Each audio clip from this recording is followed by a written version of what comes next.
broadcasting live. Oh yeah, right, we're starting now.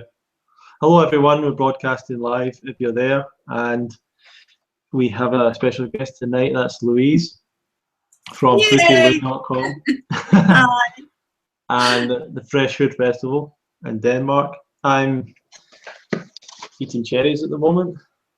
Ah, right, you got cherries between your teeth. Yeah, they look really good.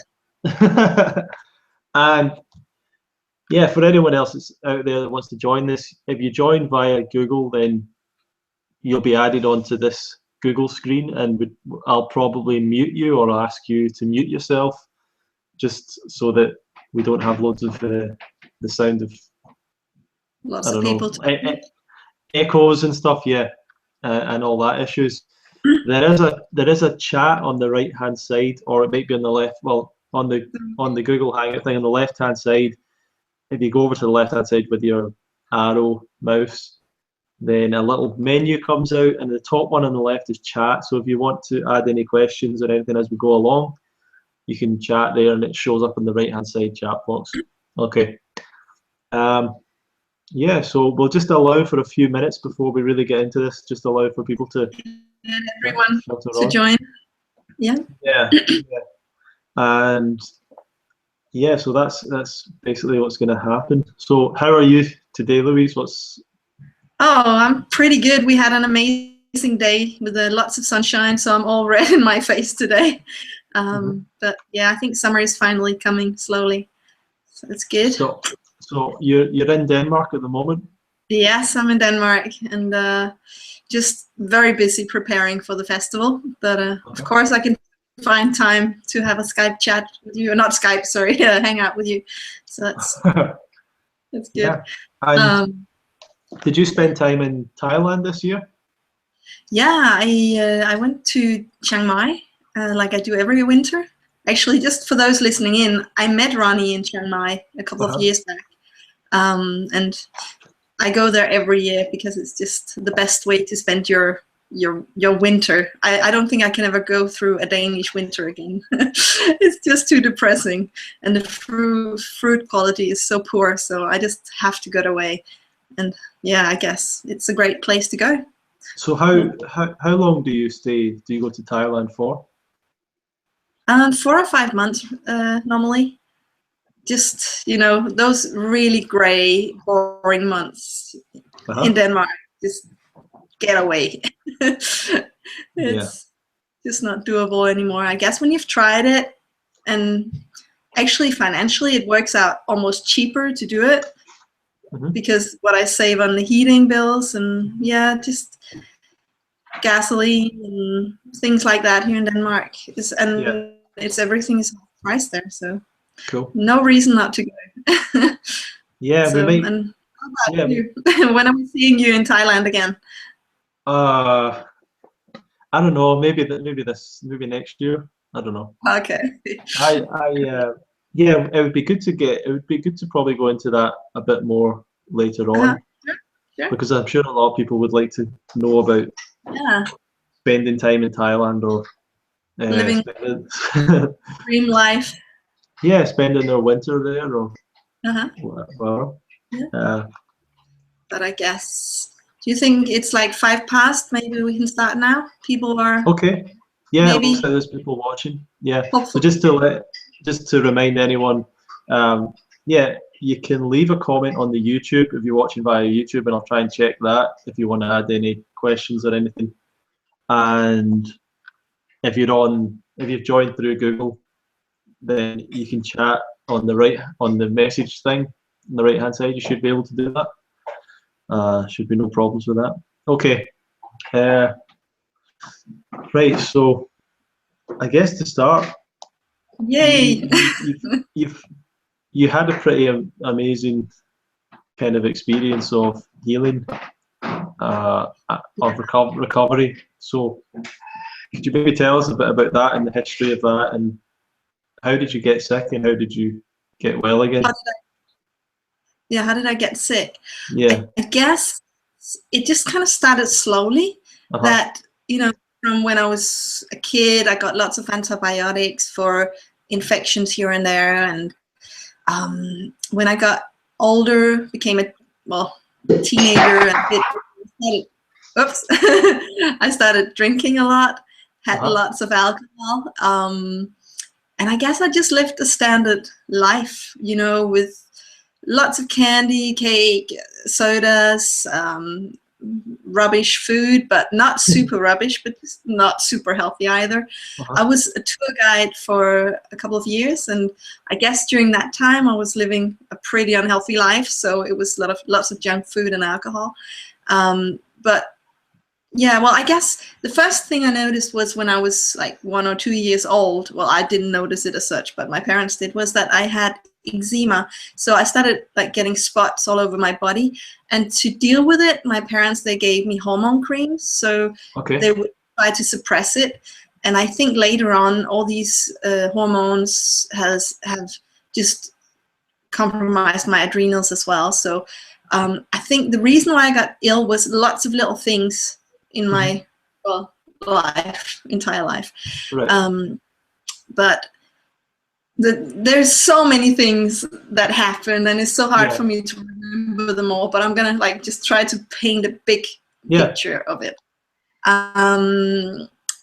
So I started, you know, when I finished being a tour guide, and I didn't know what to do next. So I thought, okay, I'll go to England and study television and media production.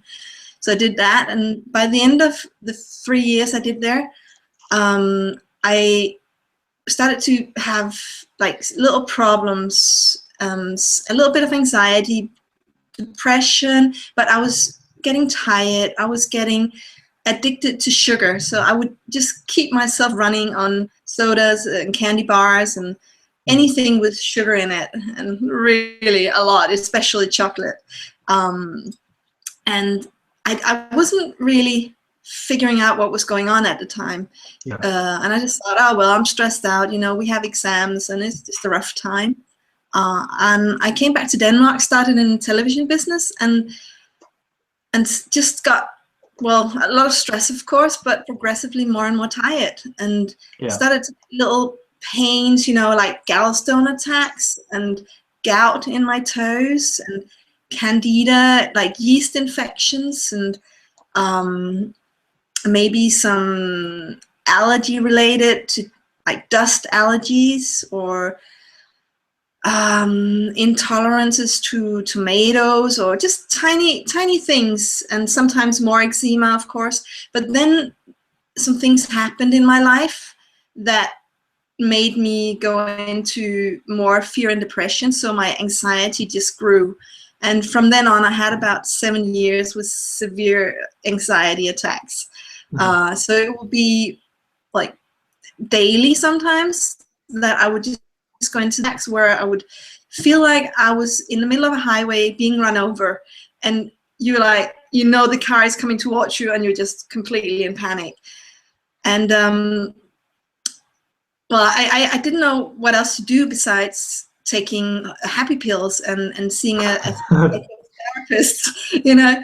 And I tried for years and years to deal with this. I even took I went to a school of phobias, you know, where you study how to deal with phobias and anxiety. And I had got stronger and stronger medication, and I was out of unemployed for 1.5 years just because I couldn't work simply. And I was fearful and depressed, and I was just sitting at home staring into the wall, and I couldn't do anything. I was scared of going down to the grocery store, scared of seeing friends and families, scared of talking on the phone, scared of working on the computer, you know, everything. And on top of that, my health physically was also just declining step by step. So the gallstones would get worse. I would start to get all yellow all over. My candida would get worse. My gout got worse. What else? The list is so long I can hardly remember. You know, I should have gotten the list out of things. But my fatigue just increased as well. So I used to be able to, you know, go out and party all night and dance all night. I love dancing. I'm a ballroom dancer and a windsurfer. And so I would just end up sitting on in the bar all night because I had no energy for dancing. I was so tired, you know, no energy at all. And that energy just went over the next coming years. And I simply ended up in bed. Like I had to finish working in television, and I even like had to find a job at a school because I just knew I couldn't do television anymore because it was too stressful, but also the anxiety was too big, and physically I just didn't feel up to date. Then I got the HPV virus, the, what do you call that? The one you get the Gardasil vaccine for. Do you know which one? The human papillomavirus that can give you cervical cancer? Yes, I know what you're talking about. Yeah, so I had that, and I had the 3 Gardasil vaccines, and that just crashed my adrenals completely. And I saw a dietitian that gave me treatment for candida that totally destroyed my body as well. You know, she gave me hydrogen peroxide to take in drops. You know, the stuff you bleach your hair with. Yeah. I don't think that's super healthy to digest. Yeah, what then? Then in the end, I was desperate, of course, and I was just looking everywhere to find a solution. So I tried like lots of different diets and treatments, and then I found this Danish clinic that could have tests done in the States, because of course I've been to the doctor and, hey, something's wrong, and they're like, nah, you're fine. The only thing they could see was that I might have gallstones, and I did have a high liver count, so they knew that my liver was burdened for sure. But the test was sent to the States, and when I got the results back, I was shocked because they said that I had severe adrenal fatigue, like really severe, and I crashed under Addison's disease, which is when you're totally low in cortisol. And they said I had overgrowth of bad bacteria in my gut. I had candida. I had a severely damaged liver that didn't function in stage 1 and 2, whatever that was. And I had so much cell and DNA damage that they said I was really close to cancer, and I might even have it already. And just lots of other little things that was like really high triglycerides and, oh, can't remember what else. But there was a lot of stuff wrong in that test. Problems with the neurotransmitters. So they said, no wonder you have anxiety, and yeah. and so basically they told me you're in a really poor state, and they gave me lots of hormonal supplements and lots of supplements in general. And I just took these things for about a year, and I didn't get much better. You know, I could hardly stand up at the time. I couldn't work, and I was about to get fired, and I had a depth of 87,000 kroner. So if you remove a 0, then you have the pound. So 8,700 pounds depth. Yeah. It was like my life was just an absolute nightmare at the time, and nobody could help me, and my friends and family didn't understand what was wrong. And yeah, I was desperate, to be honest. And yeah. Then the big solution, you want it? Yeah, how did you find out about 80-10? Yeah, well, I'd made a group for people with adrenal fatigue in Denmark, and there was nobody with it hardly, so it was just a few of us, a few people, and a girl in there, she had heard about this crazy fruits and vegetable diet. And I'm like, yeah, sure, just eat your fruits and veggies, no problem. I eat some as well, you know, but that can't make a difference, so I'm not gonna bother. But she kept on writing about it, and then in the end, I'm like, okay, let's try and Google it and see what it is, you know. And so I did, and I started watching some videos, and it kind of made sense. And it's like, just dawned on me, why is it that we heat our food? You know, it's silly. Why? And okay, maybe it does make sense. You know, it does have a lot of vitamins and minerals and way more than I normally eat, and maybe I'll try it. So I started to test, you know, in Chronometer if I would get all the nutrients that I needed, and it looked pretty okay. So I thought, okay, I'll give it a shot for a month or two and then see what it's all about. And that was kind of the turning point, because from then on, you know, I started it slowly, spent 2 weeks just progressing into it, and this is exactly 6 years ago, I think, to sometime June I started it, this transition, and the first 2 weeks were so. I had some detox and nothing really happened, but then I got this boost of energy. So I went from almost bedridden to just suddenly, or I was bedridden because I could hardly walk 5 steps, you know, to suddenly washing the walls in my living room and washing the floor in the living room and painting the windowsills. I was like, whoa, what is happening here? And that lasted also for 1 or 2 weeks, I think. And then I went into this serious detox period for a couple of months or more, you know, where I was just, I had everything you can think of. And I think probably because my liver didn't work, then it was a lot worse for me than most other people.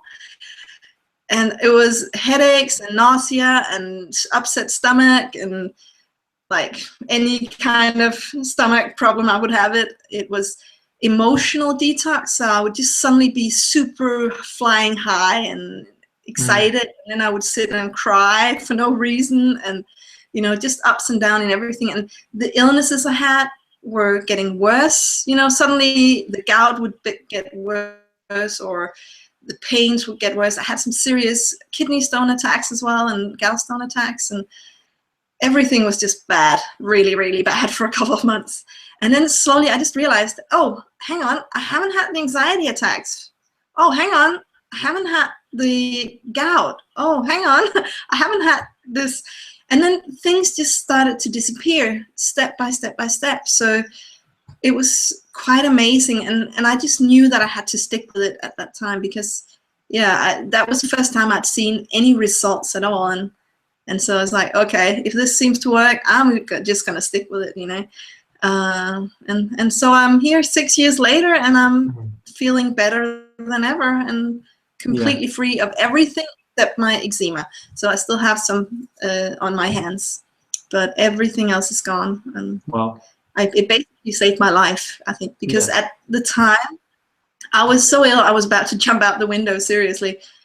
I thought, I don't have a life. I can't do anything. I can't travel. I can't. They also told me that I couldn't get pregnant. They said you would have an abortion spontaneously if I got pregnant. And I wasn't allowed to do any exercise. You know, that's how the doctor thought of me. So it's pretty. Well, I guess I want to touch on that, because I think what a lot of people forget, especially people who are maybe younger and have come into this lifestyle and things, is that kind of fear, someone who's really sick, who's ill and can't get better and doesn't have the answer, I mean, that must have been really scary for you going through that. For sure, it was super scary. You know, I reached the point where I actually sent a prayer up, you know, and said, okay, if there's somebody up there, please help me, because I can't do this anymore. And I guess about a month later, the solution showed itself. So maybe they listened, I don't know, but something happened for sure. And I guess fear is the worst feeling that you can ever experience. And I was pretty friendly with it at the time after 7 years of fear, you know, and no, I wouldn't wish it for anyone, but especially the fear that went away just by removing the gluten, the refined sugar, the pesticides, herbicides, chemicals, like anything that was kind of chemically altered or just not super healthy, and dairy as well. When I removed those things just in the transitioning and before I started the raw diet, the anxiety went away. And it's like, whoa, did I just waste 7 years of my life that I could have fixed this easily? And you know, it was so ridiculous.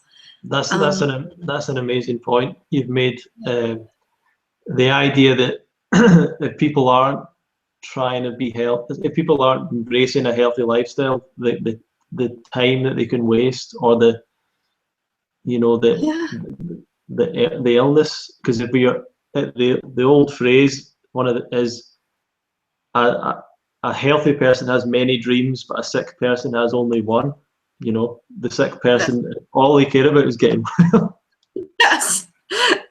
Yes, like I promised myself when I was really ill that if I ever got well, I would never ever complain about anything, you know. Wow.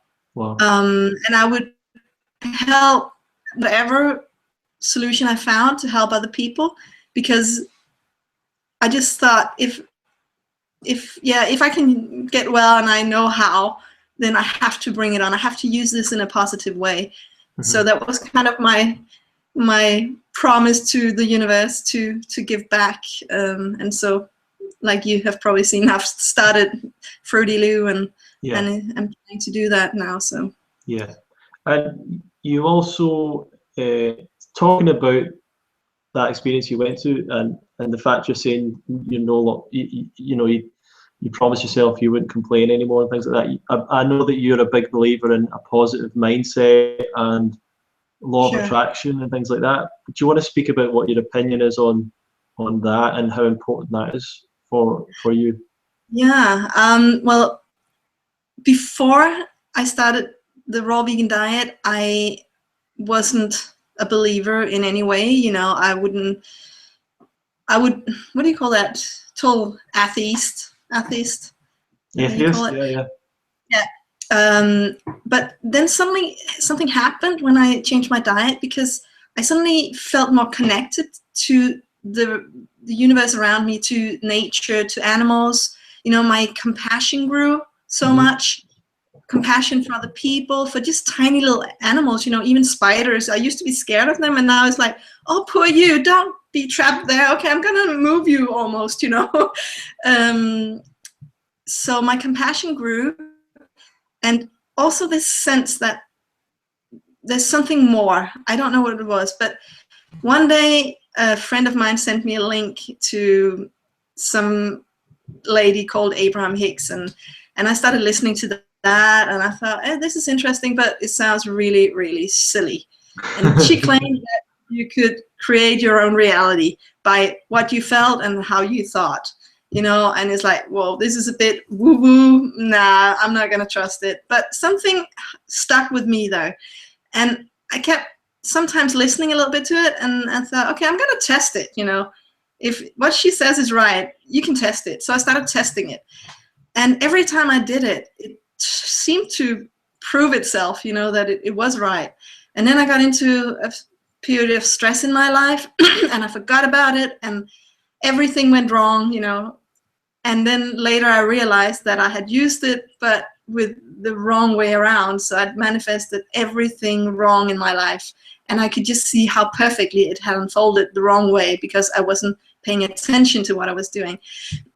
So I today, like a couple of, maybe 4 years now that I've been using it, and I really do feel that we can influence our lives way more than we think we can by what we focus on. So what we give our attention to is going to grow.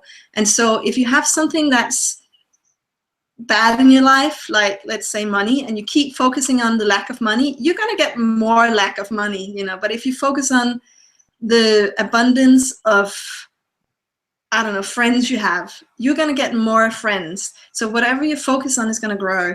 And we just tend to put our attention to what doesn't work, and that's the flawed thinking. We have to put the focus on what works, and we'll get more of that. But we're so trained to look at the problems instead of the solutions. So or instead of, well, what works. I'm a big user of shifting my focus to the good things. So whenever something is not working, I'm thinking, okay, I'm not going to pay attention to this. That's one reason I don't watch the news, because it's so negative, you know, so many sad stories they focus on, and I don't want to put my focus there, because by doing it, I know that it's just going to grow and get worse, and I don't want to add to the conflict, so I'm shifting my focus. Great. So when did you, I know in Denmark, I'm assuming it was when you were back in Denmark when you started to get into the raw food lifestyle in 8-10-10, and I know that someone from Denmark that's been into raw food a long time is Petr Cech, and his and his wife Alexandra, and they played a big part in, I think, spreading a lot of that message in Denmark. Could you speak about them, and when did actually you meet them? The girl that influenced me on that forum, she was influenced by Peter. So actually it was Peter influencing me without me knowing it.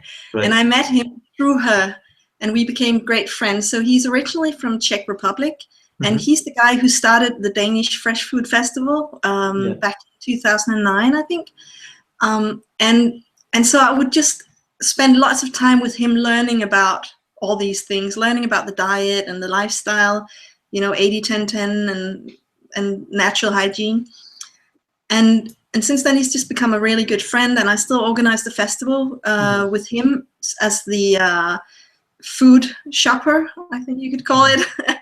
And he has probably been the main person to bring this diet and lifestyle to Denmark, and probably to a lot of other countries as well. So he was the first, I think, before Woodstock, before anyone, he was spreading the message. He's a pioneer. He's a brilliant guy, and I kind of wish more people. There's a lot of people who I wish people knew more about, and he's definitely one of them.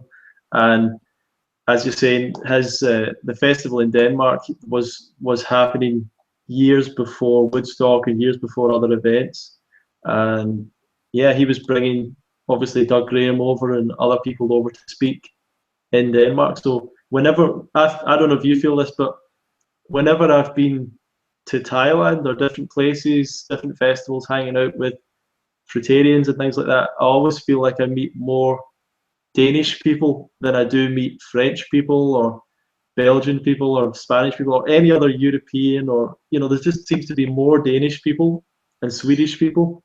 And I always think it's because of that event and Peter's influence.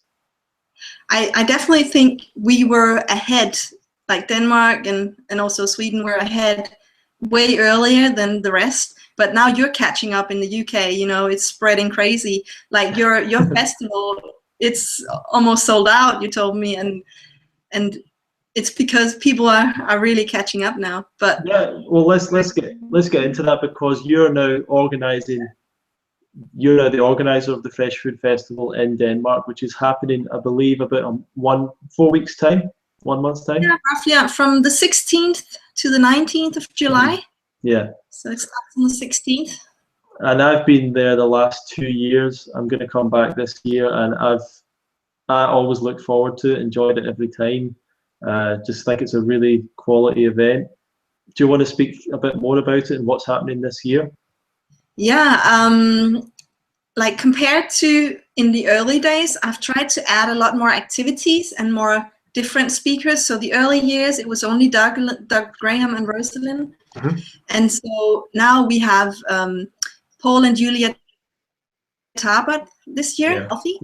And we have Anne Osborne from Australia and her son Cappy coming. And of course, Doug and Rosalind. And me. Also do a little bit of talking and some food demos. And then we have Chris Kendall from the Raw Advantage, and he's a raw food 80-10-10 raw food chef and crazy guy. So much fun. And who else did I miss? Peter is also going to talk a little bit about how he stayed raw for 12 years. It's quite amazing. But I actually think he's one of the few who's actually been 100% raw for 12 years. I think because so, most people, they tend to slip off every now and then. So he's a real fruit lover. He's very passionate about fruit. oh, for He sure. has when we were talking about the law of attraction, but Peter talks about the law of fruit attraction, which, Yeah. which is the idea that if you're a fruitarian, you're looking for fruit, that fruit sort of just comes to you. And you know that as well. And I know that people give you fruit. They come into work and people give you their fruit and stuff. So all this happens. Yeah, you bump into definitely law of fruit attraction.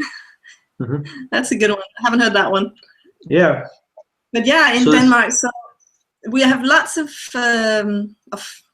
talks, from all these speakers, and the subjects are like from east to west almost. So we have Rosalind talk on menopause on this diet, and Julia talking about giving birth and pregnancy on the diet, and Doug talking about fitness and also about the diet and how you can avoid what do you call that? Deficiencies. And me, Chris, and Marina doing food demos, and Anne Osborne talking about gut bacteria and cancer and heavy diseases and how to avoid that. And, just all these amazing talks that will just give you so much information. And then I just want to say, you mentioned Marina. Yeah. Marina, she's great as well. She's I don't know if people know Marina. She's Marina Grubich from Health Glows, I think her channel is. Yeah, she's just another amazing person. She looks about 15 years younger than she actually is. And I mean, I thought she was like a teenager when I first met her. And she's another wonderful, really great person to have around. And I know she loves law of attraction as well. So I also really, I've been to you a couple of times. I really enjoy Martin, and you can maybe remind me Martin's partner. Christina. Yeah, Christina. I knew it was Christina, but I just didn't want to get her name wrong. That's the social makers. Yeah, they put on these games and activities, and it's so brilliant, and I just love them. Like, they're just, Martin is just the the funnest guy. Like, he's just they really love it. Actually, they started out doing the dishes at the festival, and then when I took over, I thought, no, they can do more, and they were so good with all the activities. So they're going to do the speed dating and the speed meeting and the speed dating, this year we'll do a speed meeting for everyone, just so that the first day everyone gets to say hi to somebody, and that's great. Like they get new friends quicker. And every time I've went, the weather's been brilliant. I don't know if people think Denmark, maybe they think that's a cold country or whatever, but no, not at all. It's always, not at all. I've never seen any rain when I've been, and the fruit's great. The fruit selection's always great. We get the best fruit from all over the world, and the weather is, I don't know, 25 plus sometimes degrees, and just bright sunshine. And that's what it's been like almost every single year. And I guess we're on the same altitude as England, but we don't have the changing weather like you have. So it's either sunny or rainy. So it's either or, where you have it constantly altering, during the day. So if we have sunshine, it's just great sunshine.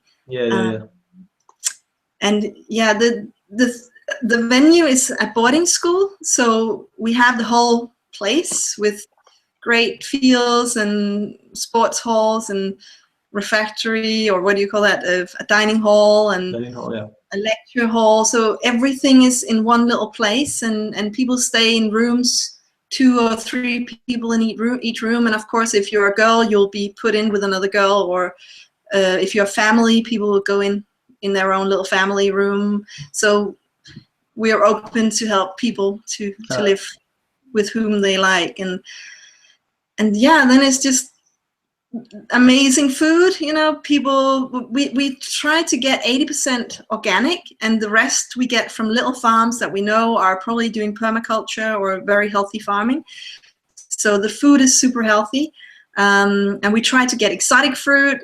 like durian and longan and mangosteen and that kind of thing for people to taste.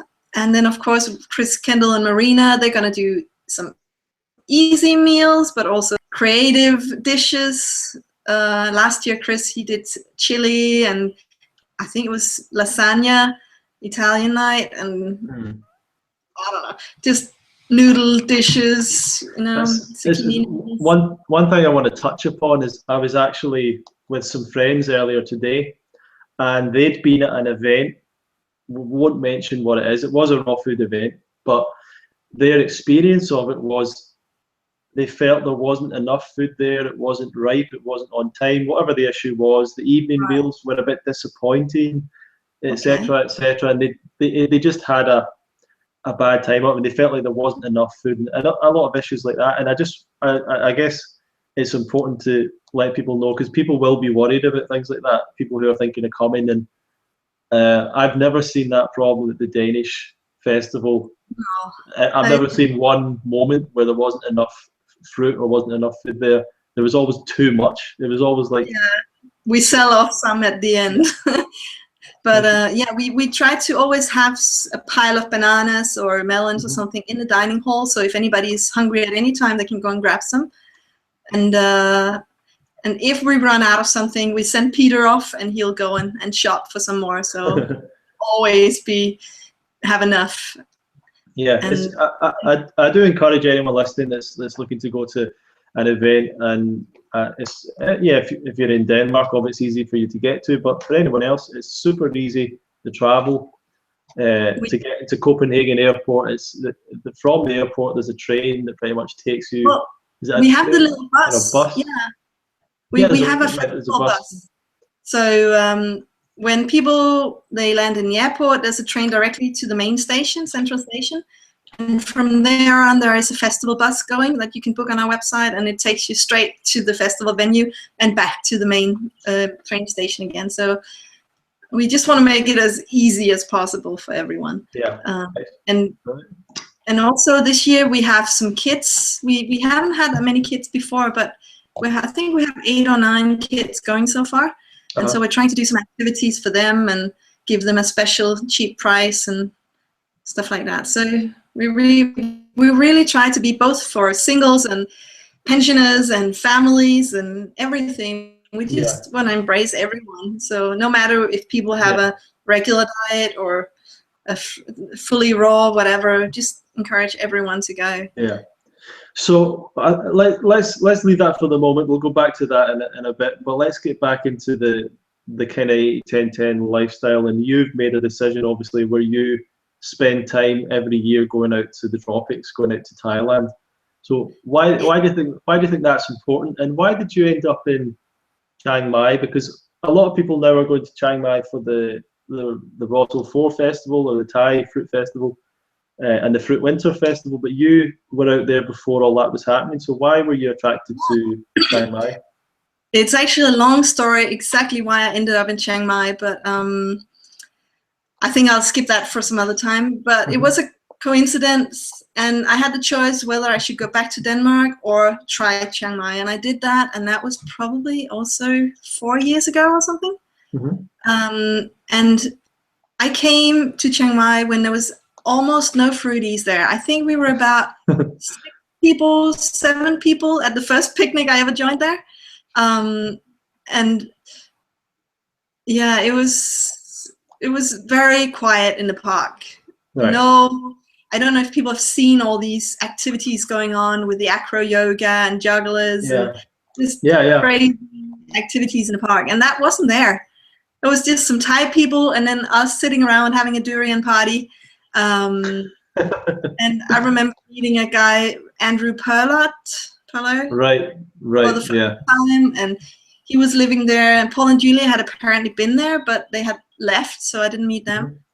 And Chris Randall, the long-haired guy who lost a lot of weight, he was there, and then a girl that was with me and some Norwegian guy, and that was about it. And then the year after, I just enjoyed it so much. I wanted to come back, and so there was a few more people. Maybe we were 15 that year, or 10 or 15. So it grew a little. And then the next year we were 35, like coming in and out during the months I was there. Yeah. And then last year, I think it was 60. This year, maybe close to 80 or 90 when I was there. Wow, and yeah. I know now the Thai fruit fests are going, and they're probably like 100, 200, 300 maybe even. Yeah. So it's really taking off Chiang Mai for some reason, even though it's a polluted city, you know. It's a small, big city. It's the second biggest city of Thailand. So Bangkok is the biggest, and then Chiang Mai. And Sure. the air quality is just not good, but somehow we don't care. Everything else is great. So that's why we're going. And like the fruit is amazing. And just socializing. There's so many like-minded people, lots of activities, and it's just cheap as well, I guess. Cheaper than the south. I mean, I've not been to anywhere else in Thailand apart from Chiang Mai, and I went to Chiang Mai because my friend Connor was going, and that's when I met you. When I went out when Connor was there and Chris was there and a few others, and I can mention other names, but I won't go into it. And I met Paul and Yulia there as well, and Chris and everyone else.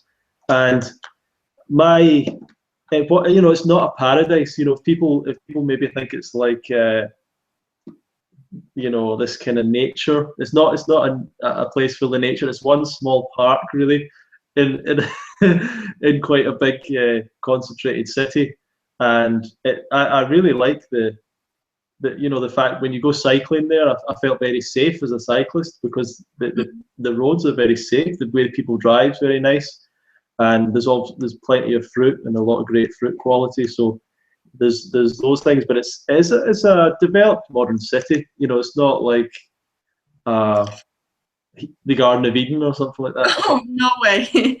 There's hotels and restaurants and shops and tourists. Well, just mainly in one part of the city is a lot of tourists, but then you just have regular Thai people everywhere. And a lot of them don't really speak English, and it's a little bit chaotic sometimes.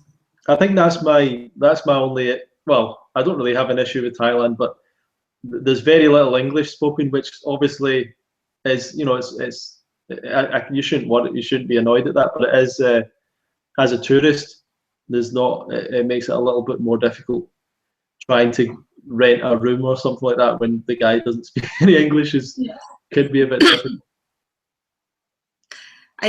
I just think it's great that we have a place where we can go and meet like-minded people. That is so important to us, to me at least, and just enjoy it, and not worry so much about what other people think and whether you can eat fruit in abundance and whether people will look at you weirdly, because the Thais, they do that as well. They eat a lot of fruit, so we're not as weird out there.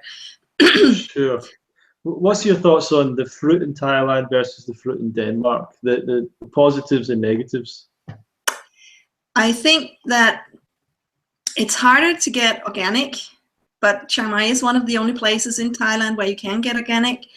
But I think they're very, very generous people because they're very generous with their pesticides. And so a lot of things are super, super unhealthy. So you will find them putting red color into their watermelons, and grapes and oranges are just heavily sprayed.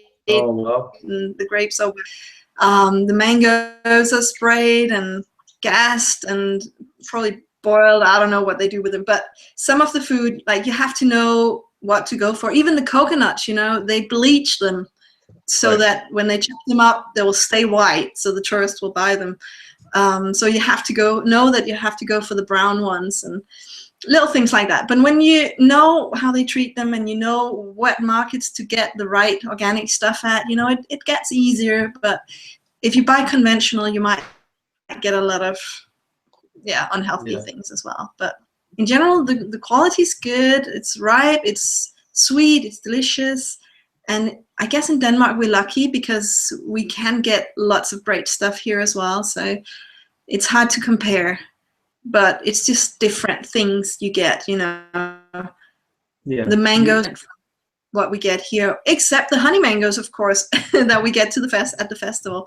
We have these Pakistan honey mangoes that we buy, and they are the best ever. You know, you have to taste them. They're amazing, and they beat the Thai mangoes.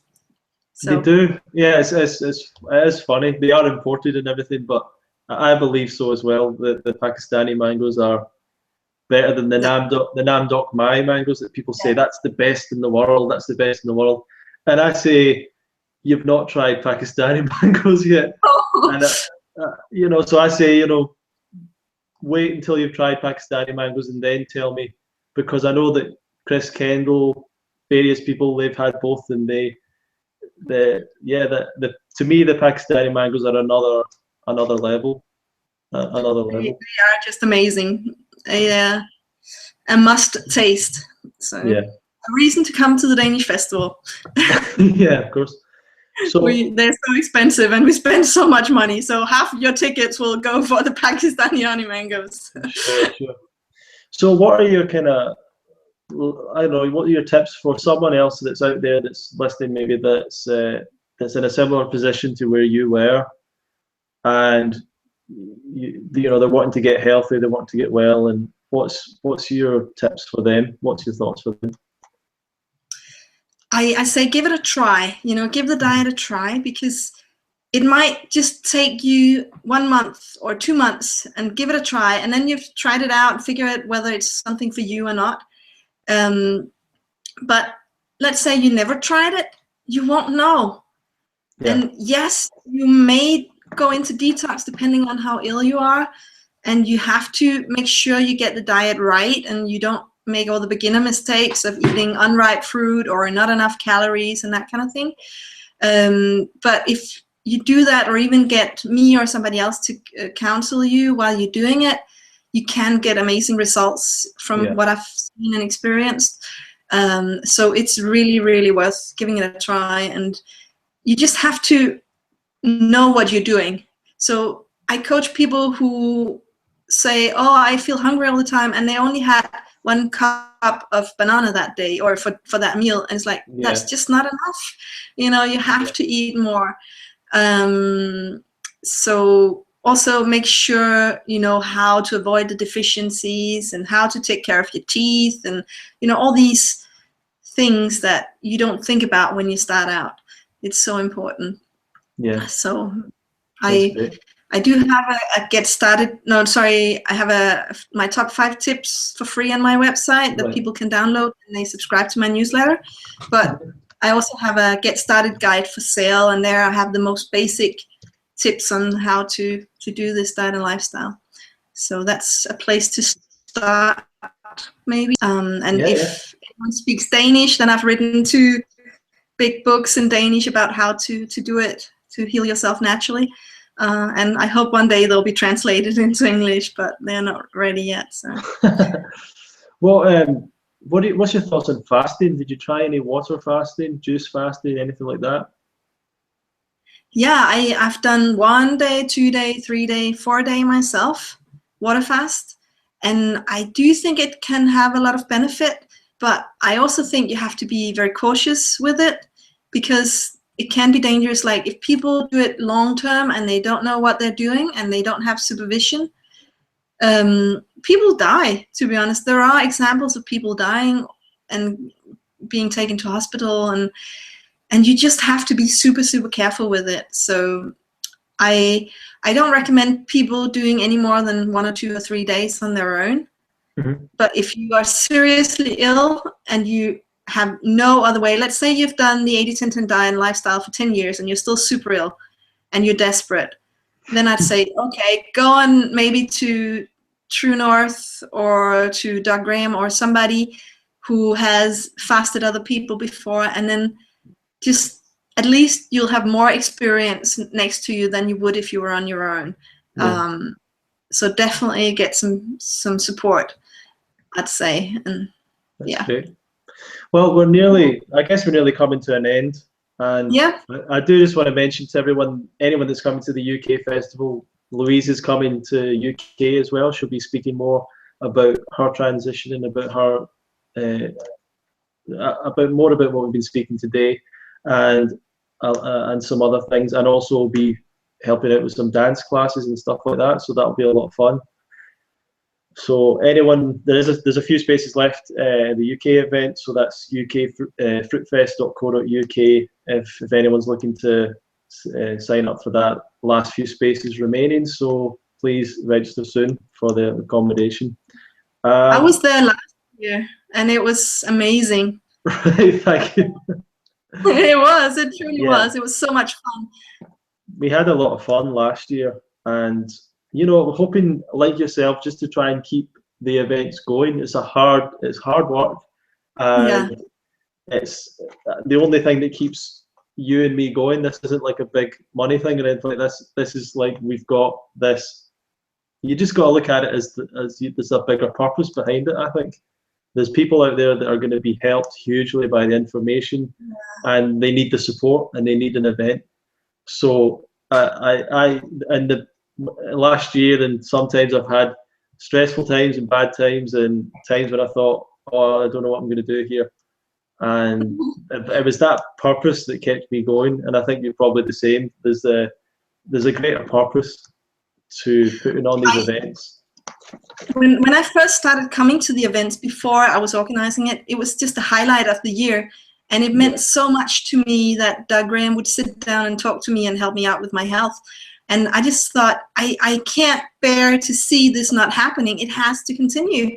Yeah. And even though it almost, it's the most scary thing I've ever done to say yes to organize this festival, because I had to cancel my job, and I had to cancel my work insurance because I couldn't make a company and have that at the same time. It had huge personal implications to take over this festival.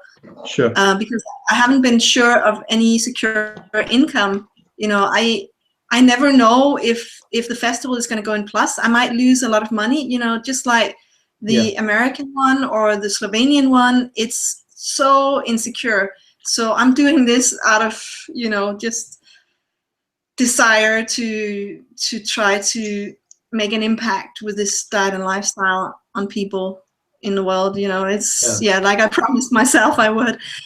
So I don't know how it's gonna happen. I just know it will. That's my silly mission.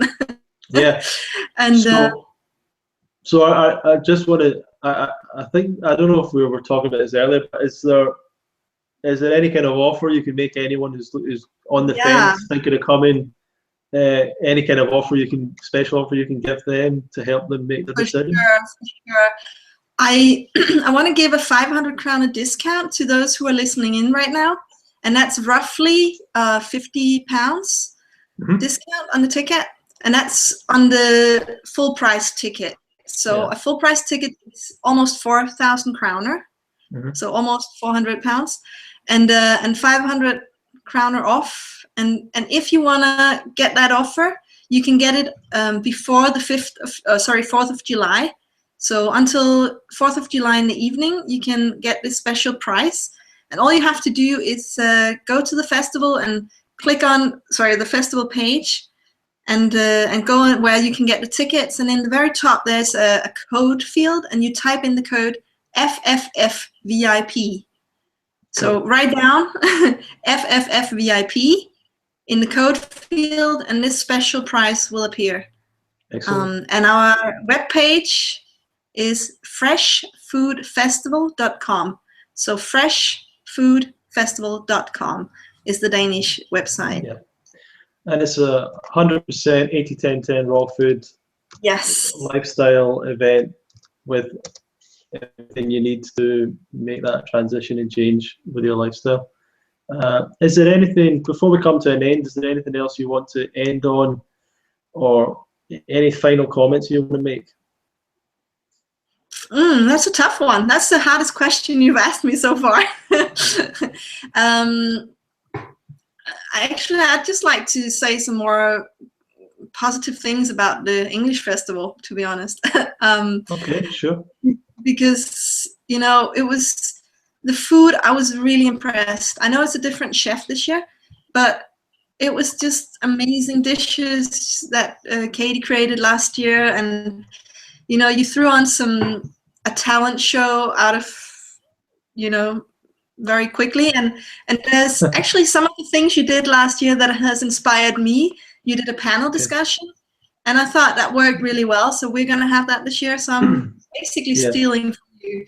But as people can hear, me and Ronnie, we're not competitive in any way. We just support each other's events as much as we can, because that's the only way we can get this community to grow. And, you know, anybody who wants to share is just going to make an impact in general, and that's the most important thing.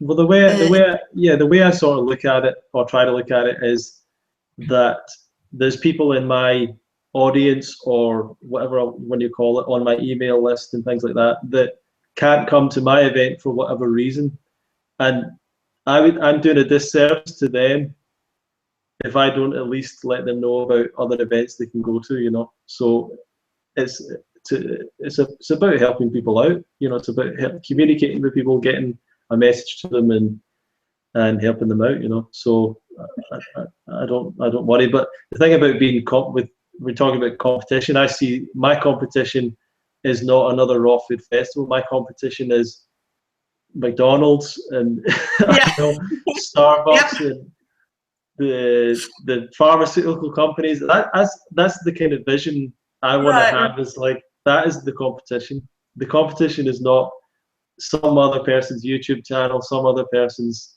something, whatever. There's so many people to touch. There's so many people who were in the position you were in, that were scared, that were unhealthy, they were sick, they were scared, they didn't have a life. And to me, there's millions of people like that that are desperate for the information we have. And if they came to our events, it would completely impact and change their life, and it would change generations, because they could pass it on to the children, they pass it on to other people. And who knows, by 10, 20, 30, 40 years time, how many ripples in the pond have been created by, if you just look at what Peter's done and how many people he's affected. One person can change so much. Yeah. It's amazing. Like, because Peter influenced that girl, he influenced me. Now I've written books that have been read by thousands, and you know, we all, you know, YouTube videos, I do them, and I strongly encourage anyone listening in just to make YouTube videos as well. Oh, actually, do you want to see if anybody had any questions? We never checked. If anyone has any questions, you can put a question in the link. Now I'll see some people might have asked on YouTube. I'll need to try and check the YouTube channel. Yeah, do that. We don't want to miss anything. See if there's anything here. It can be hard to find it on YouTube sometimes. Okay, I think you gave me a link.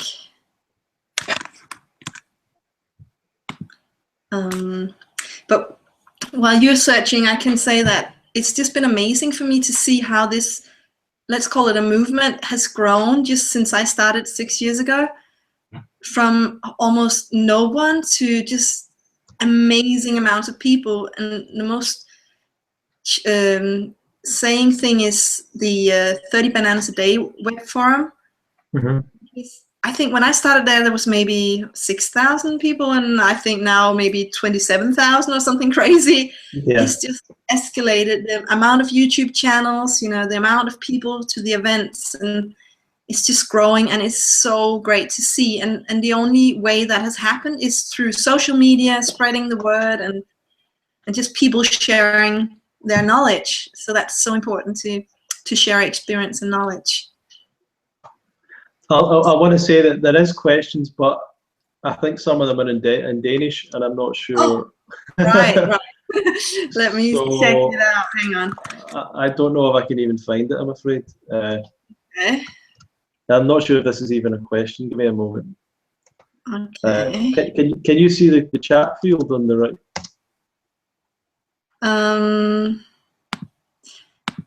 The thing is, it might have been a question that came up. I can see the chat field, and there isn't anything in. It's so important to share experience and knowledge. Oh. I want to say that there is questions, but Yeah, you've opened up the thing. Okay. Yeah. Yeah, let's see if there's any more. Okay. I don't see any. On the right. Oh. No, I don't see any questions. Sorry. The thing is, it might have been a question. I only see a comment from my friend Jonas. Yeah, me too. Okay. Well, I hope everyone's enjoyed this. I hope you've got something from it. Please let us know. Leave a link or a comment below to say whether you enjoyed it, whether you'd like to see more hangouts like this and more information. If you want to check out Louise's festival, it's the freshfoodfestival.com, and that's an 80-10-10 raw vegan lifestyle festival in Denmark. It lasts 4 days and it's in a month's time, and I would really advise anyone who's interested in this lifestyle, who's within this community. I think it's one of the best events ever for this kind of lifestyle. I mean, I've never been to any of Doug's retreats. I've not been to, but I've been to a lot of the festivals. So a really brilliant experience, very positive community, and great people that when I go back year after year, so I meet the same characters, the same people, and brilliant people. Really enjoy seeing. That's what I love about these festivals, is going and seeing people that are in their 50s, 60s, whatever age, 70s. You see people that are in great shape and great health, and they're such a great inspiration. And and all the stories of healing, the stories of recovery, it really inspires you. It really makes you want to keep going back year after year. And obviously, the food is always great. So I'm coming. I'm looking forward to it. And then Louise is coming to UK for the UK Fruit Fest. And I'm looking forward to that a lot too. Okay, excellent. Yeah. Okay, well, I think that's us for tonight. So thanks everyone for watching. Yeah.